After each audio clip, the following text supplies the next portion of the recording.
एक ऐसा आइलैंड जहां इतना खजाना छिपा है कि पूरी दुनिया की गरीबी खत्म हो सकती है, लेकिन वहां बिछे ट्रैप्स इतने खतरनाक हैं कि आज तक कोई जिंदा लौट नहीं पाया। कहानी शुरू होती है इंडोनेशिया के एक सुनसान आइलैंड से, जहां गैंगस्टर्स की एक टीम किसी बड़ी खोज के बाद जश्न मना रही होती है। जंगल के अंदर उन्हें कुछ बेहद पुरानी और कीमती चीजें मिली हैं, जिनकी ब्लैक मार्केट में भारी कीमत मिल सकती है, और यही सोचकर वो सब खुश है। तभी उनमें से एक आदमी अकेले साइड में चला जाता है, लेकिन अचानक उसकी नजर जमीन पर पड़े एक अजीब से लोहे के मास्क पर पड़ती है। वो रुक जाता है, सोच में पड़ जाता है, क्योंकि ऐसा मास्क इस दौर का नहीं हो सकता। जिज्ञासा बढ़ती है और वो थोड़ा आगे बढ़ता है। कुछ ही दूरी पर उसे पत्थरों के बीच एक छोटी सी सुरंग दिखती है। बिना किसी को बताए वो अंदर घुस जाता है। उसे लगता है कि असली खजाना यहीं छिपा है और वो उसे अकेले ही हासिल करना चाहता है, लेकिन अंदर जाते ही उसकी सोच बदल जाती है। बाहर से छोटी दिखने वाली ये जगह अंदर से एक विशाल गुफा में बदल जाती है। अलग अलग चैम्बर्स, जैसे किसी ने इसे प्लान करके बनाया हो। वो एक कदम आगे बढ़ाता है और अचानक जमीन उसके नीचे से धंसने लगती है। उसे संभलने का मौका भी नहीं मिलता। उसका पैर नीचे फंस जाता है और उसकी चीख गुफा में गूंज जाती है।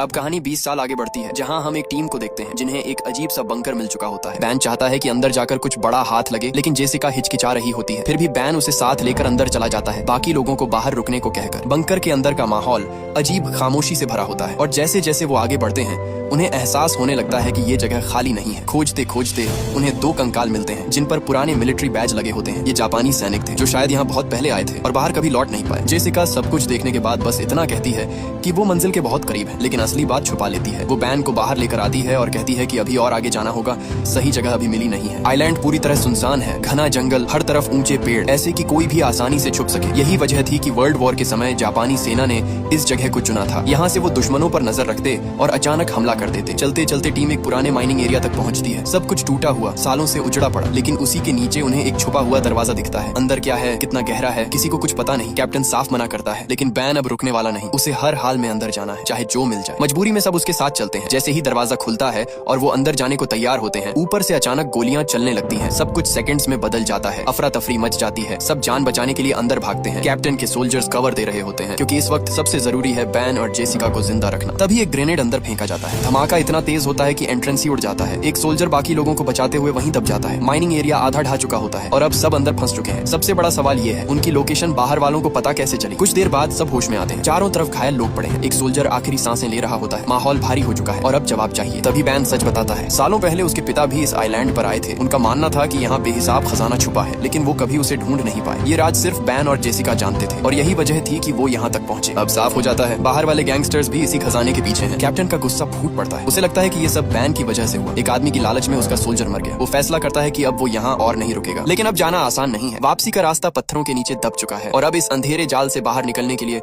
उन्हें कोई नया रास्ता ढूंढना ही पड़ेगा। कैप्टन और सोल्जर्स आगे बढ़कर चारों तरफ रास्ता ढूंढने लगते हैं। तभी सामने एक संकरा सा रास्ता दिखता है। ऊपर से ये बस एक छोटी गुफा लगती है, लेकिन जैसे ही वो नीचे उतरने लगते हैं, सच्चाई सामने आती है। ये तो सिर्फ शुरुआत थी। अंदर एक विशाल बंकर छुपा हुआ था। सब लोग डरते हुए पीछे पीछे चलते हैं। सीढ़ियां उतरकर वो एक पुराने लकड़ी के पुल पर पहुंचते हैं। पल भर को लगता है कि ये टूट जाएगा, लेकिन जैसे ही कदम रखते हैं पूरा पुल हिलता भी नहीं, और तभी बिना किसी वजह के आसपास की लाइट्स खुद ब खुद जल उठती हैं। कैप्टन तुरंत सबको रुकने का इशारा करता है। उसे शक हो जाता है, इतने साल पुरानी जगह में ये लाइट्स कैसे चालू हो सकती हैं। दीवारों पर जापानी झंडे लगे होते हैं। साफ दिख रहा है कि ये सब वर्ल्ड वॉर के द्वार का है, लेकिन अगर सब कुछ इतना पुराना है तो फिर यहाँ अभी भी क्या जिंदा है। अब हर कदम संभल कर बढ़ाया जाता है। कैप्टन धीरे धीरे पुल पार करता है और पूरी टीम एक बड़े से चैम्बर में पहुंच जाती है। ये जगह किसी स्टोर रूम जैसी लगती है। चारों तरफ दवाइयां, अजीब मास्क जो आम लोगों के लिए नहीं बनाए गए। सब कुछ देखकर लगता है यहाँ कुछ खतरनाक एक्सपेरिमेंट होते थे। थोड़ी तलाश में उन्हें फोटोज और डॉक्यूमेंट्स मिलते हैं, और सच्चाई और भी डरावनी निकलती है। ये जगह कैदियों पर किए गए एक्सपेरिमेंट्स का अड्डा थी। टॉर्चर, टेस्ट, हर वो चीज जो इंसानियत से परे हो। अब मामला सिर्फ खजाने का नहीं रहा। कैप्टन को यकीन नहीं होता कि इतनी बड़ी जगह सिर्फ खजाना छुपाने के लिए बनाई गई होगी। उसे लगने लगता है कि बैन और जेसिका कुछ छुपा रहे हैं, और शायद ये पूरी कहानी वैसी नहीं है जैसी दिखाई जा रही है। वो साफ मना कर देता है, अब वो इस खेल का हिस्सा नहीं बनेगा। एक सोल्जर बाहर पहरा दे रहा होता है। सब कुछ शांत है, लेकिन अचानक उसे महसूस होता है कि उसके ठीक पीछे कोई खड़ा है। वो धीरे से मुड़ता है और एक पल के लिए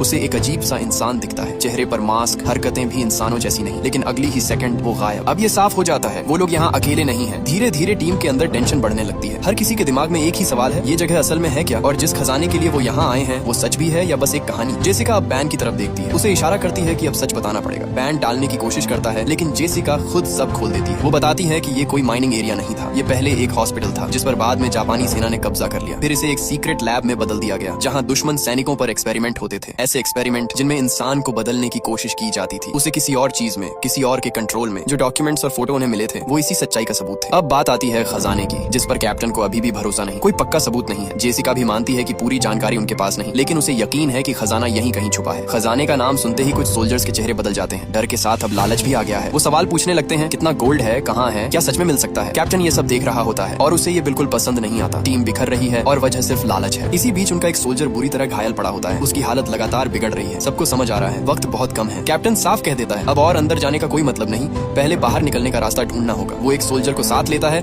और बाकी सबको स्टोर रूम में रुकने का आदेश देता है ताकि कोई और खतरे में न पड़े। लेकिन बैन को ये मंजूर नहीं। उसके लिए यहाँ से निकलना नहीं, खजाना ढूंढना सबसे बड़ा मकसद है। वो चाहता है कि सबसे पहले वही उसे पाए, क्योंकि इस पूरे मिशन में उसने ही सबसे ज्यादा पैसा लगाया है और अब वो खाली हाथ लौटने वाला नहीं। इसी बीच फैसला होता है कि कैप्टन और जेसिका यहीं रुककर घायल सोल्जर जॉन के साथ रहेंगे, जबकि बैन अपनी गर्लफ्रेंड और बाकी सोल्जर्स को लेकर आगे बढ़ जाता है। उसकी चाल साफ बता रही होती है, उसे सिर्फ खजाने की पड़ी है, बाकी सब बाद में। जॉन की हालत बिगड़ती जा रही होती है। इसी दौरान कैप्टन जेसिका से बात करने लगता है। वो अपनी पुरानी जिंदगी के बारे में बताता है, कैसे वो पहले सिर्फ अपने बारे में सोचता था, लड़ाइयाँ लड़ता था, लोगों को मारता था, लेकिन एक वक्त के बाद उसने सब छोड़ दिया। अब वो वैसा इंसान नहीं रहा। जेसिका ये सब सुनकर चुप हो जाती है। माहौल कुछ पल के लिए भारी हो जाता है। उधर बैन और बाकी लोग आगे बढ़ते बढ़ते एक अजीब जगह पर पहुंचते हैं। नीचे की तरफ लोहे की मोटी जालियां लगी होती हैं, जैसे किसी को बंद रखने के लिए बनाई गई हो। पूरा सेटअप देखकर लगता है कि ये कोई अलग ही सेक्शन है जहाँ कुछ और ही होता था। बैन नीचे झांकता है और उसे एक हेलमेट दिखाई देता है जिस पर यूएस आर्मी का निशान बना होता है। अब बात और भी साफ हो जाती है। इस जगह तक सिर्फ वो लोग नहीं पहुंचे थे, उनसे पहले भी कोई यहाँ आया था और शायद वो भी बाहर नहीं निकल पाया। आगे बढ़ते हुए सोल्जर्स को जो मिलता है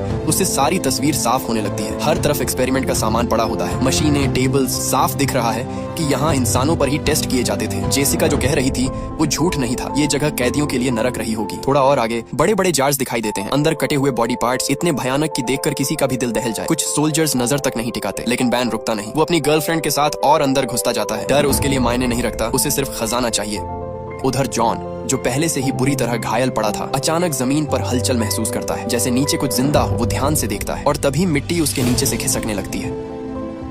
उसे समझ भी नहीं आता और वो धीरे धीरे जमीन के अंदर धंसने लगता है, ठीक उसी तरह जैसे शुरुआत में वो गैंगस्टर गायब हुआ था। कैप्टन और जेसिका ये देखते ही दौड़ पड़ते हैं। वो उसी जगह पर मिट्टी खोदने लगते हैं जितनी तेजी से हो सके। किसी तरह अंदर पहुंचते हैं, लेकिन तब तक देर हो चुकी होती है। जॉन मर चुका होता है। उसका शरीर अजीब तरीके से गल रहा होता है, जैसे किसी तेज केमिकल ने उसे जला दिया। और जब वो आसपास देखते हैं तो सन्न रह जाते हैं। चारों तरफ इंसानों के कंकाल पड़े होते हैं। अब ये साफ है इस गुफा में कुछ है जो लोगों को खींचता है, मारता है और उन्हें इस हालत में छोड़ देता है। कैप्टन और जेसिका अभी खुद को संभाल ही रहे होते हैं कि अचानक पीछे से उन पर हमला हो जाता है। किसी ने उन्हें जोर से मारा और दोनों वहीं बेहोश गिर जाते हैं। कैप्टन और जेसिका होश में आते हैं और अपने सामने एक मास्क पहने आदमी को खड़ा पाते हैं। उसके हाथ में हथियार होता है और वो खुद को वर्ल्ड वॉर 2 का जापानी सोल्जर बताता है। वो अभी भी उसी जंग में जी रहा है। वो कहता है कि जापान जीत चुका है, पूरी दुनिया पर उनका राज है और लड़ाई अभी भी चल रही है। वो सालों से यही है, बाहर कभी गया ही नहीं। कैप्टन और जेसिका उसे शांत करने की कोशिश करते हैं, लेकिन जेसिका साफ कहती है जंग बहुत पहले खत्म हो चुकी है, जापान हार चुका है। वो सोल्जर मानने को तैयार नहीं होता। तब जेसिका उसे अपने डिवाइस पर वीडियोस दिखाती है, सरेंडर के फुटेज, असली सबूत। धीरे धीरे उसकी आंखों से भ्रम टूटने लगता है। उसे एहसास होता है अगर ये सच पहले पता होता तो शायद वो अपने साथी को बचा सकता था जो अब मर चुका है। वो टूट जाता है, घुटनों पर गिर जाता है। कैप्टन सावधानी से उसका हथियार नीचे रख देता है, क्योंकि अब भी उस पर पूरी तरह भरोसा नहीं किया जा सकता। फिर वो उससे सवाल करते हैं ये सब कैसे हुआ, इतने साल वो जिंदा कैसे रहा। सोल्जर जो बताता है वो और भी डरावना है। जापानी वैज्ञानिकों ने उन पर एक्सपेरिमेंट किए, इंजेक्शन दिए, ये कहकर कि वो कभी बूढ़े नहीं होंगे, हमेशा जवान रहेंगे। लेकिन हकीकत कुछ और थी, वो सब बदल गए। और सबसे खतरनाक बात, बाहर निकलने के रास्ते उन्होंने खुद बंद कर दिए थे। जो थोड़े बहुत रास्ते बचे थे उनका राज्य सिर्फ उन्हीं के पास था। ये सब सुनकर कैप्टन और जेसिका सन्न रह जाते हैं। लेकिन वो सोल्जर यही नहीं रुकता। वो बताता है कि जापानी वैज्ञानिकों का मकसद और भी खतरनाक था। वो ऐसी आर्मी बनाना चाहते थे जो कभी मरे नहीं, ऐसे सोल्जर्स जो मरने के बाद भी उठ खड़े हों और दुश्मनों को खत्म करते रहे। इसीलिए उन्हें यहाँ कैद किया गया, अलग अलग इंजेक्शन दिए गए और धीरे धीरे वो इंसान से कुछ और बनते चले गए। न उन्हें दर्द का फर्क पड़ता, न मौत का। कुछ समय बाद वो फिर से जिंदा हो जाते। ये सुनकर कैप्टन और जेसिका समझ जाते हैं ये जगह सिर्फ एक लैब नहीं थी, ये एक फेल हुआ सपना था जिसने सबको राक्षस बना दिया। वो तुरंत बाहर निकलने का रास्ता पूछते हैं। सोल्जर बताता है पहला रास्ता तो अब बंद हो चुका है, दूसरा है, लेकिन वहाँ जाना सीधा खतरे में कूदना है। उधर बैन और बाकी लोग वापस एंट्रेंस तक पहुंचते हैं, लेकिन रास्ता पत्थरों से पूरी तरह बंद मिलाता है। अब घबराहट बढ़ने लगती है, कोई समझ नहीं पा रहा कि निकलें कैसे। तभी अचानक वही डरावना क्रिएचर उन पर हमला कर देता है। वो सीधे बैन पर टूट पड़ता है, उसे गिरा देता है, घायल कर देता है। बाकी सोल्जर्स तुरंत फायरिंग शुरू करते हैं, कई गोलियां उसके सिर में लगती हैं। तब जाकर वो शांत होता है। सब हैरान रह जाते हैं, ये आखिर है क्या। जब वो उसके सिर को ध्यान से देखते हैं तो उस पर अजीब निशान बने होते हैं, जैसे कोई कोड, कोई पहचान। साफ समझ आता है ये भी कभी इंसान था, एक सोल्जर जिस पर एक्सपेरिमेंट किया गया। अब सब कनेक्ट होने लगता है, वही इंजेक्शन जिसने इंसानों को इन खौफनाक चीजों में बदल दिया। उधर जेसिका को आखिरकार एक दूसरा रास्ता मिल जाता है। वो कैप्टन और उस जापानी सोल्जर को लेकर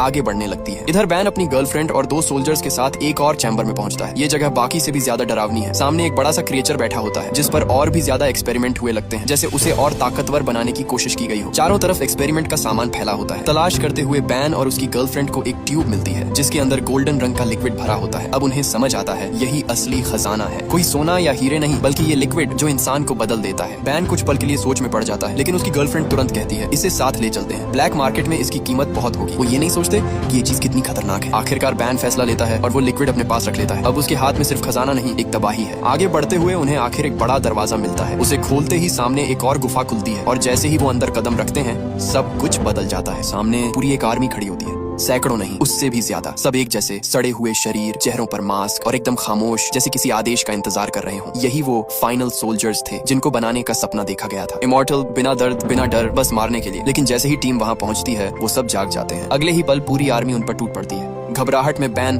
उसकी गर्लफ्रेंड और बाकी सोल्जर्स पीछे भागते हैं। एक सोल्जर को वो क्रिएचर्स तलवारों से वहीं खत्म कर देते हैं, इतनी तेजी से कि किसी को समझने का मौका भी नहीं मिलता। किसी तरह बचते हुए वो लोग एक चैम्बर में घुसते हैं और नीचे की तरफ भागने लगते हैं। अब लड़ना नामुमकिन है, बस बचना है। भागते भागते वो उसी जगह पहुंचते हैं जहां हर तरफ कंकाल पड़े थे, वही डरावना हिस्सा जहां लोगों को खींच कर मारा जाता था। वहां उन्हें अपने उस घायल सोल्जर की लाश भी मिलती है जो अब सिर्फ एक खाली खोल बन चुका होता है। डर के बावजूद वो रुकते नहीं, आगे बढ़ते जाते हैं। रास्ते उन्हें घुमाते हुए फिर उसी जगह ले आते हैं जहां पहले हमला हुआ था। अब साफ हो जाता है पूरी जगह में वो आर्मी फैल चुकी है, हर तरफ शिकार ढूंढ रही है। इसी बीच एक क्रिएचर बैन पर हमला कर देता है, उसे बुरी तरह घायल कर देता है। उसकी हालत बिगड़ने लगती है। उसकी गर्लफ्रेंड घबरा जाती है, उसे लगता है कि बैन मर जाएगा और उसी डर में वो फैसला लेती है जो सब कुछ बदल देता है। वो वही गोल्डन लिक्विड निकालती है और सीधे बैन के शरीर में इंजेक्ट कर देती है। उसे लगता है कि इससे बैन बच जाएगा, लेकिन वो नहीं जानती उसने क्या कर दिया है। उधर इमॉर्टल सोल्जर्स उस जगह तक भी पहुंच जाते हैं जहां कैप्टन और जेसिका थे। दोनों किसी तरह भाग निकलते हैं, लेकिन वो जापानी सोल्जर जो पहले से ही बदल चुका था वहीं रुक जाता है। वो सरेंडर कर देता है। लेकिन उन क्रिएचर्स के लिए सरेंडर जैसी कोई चीज नहीं होती। उनके लिए हर इंसान सिर्फ एक शिकार है जिसे खत्म करना है। जैसे जैसे सब आगे बढ़ते हैं, बैन की गर्लफ्रेंड अचानक अपनी ही चाल चली देती है। वो सिर्फ बैन की चिंता कर रही थी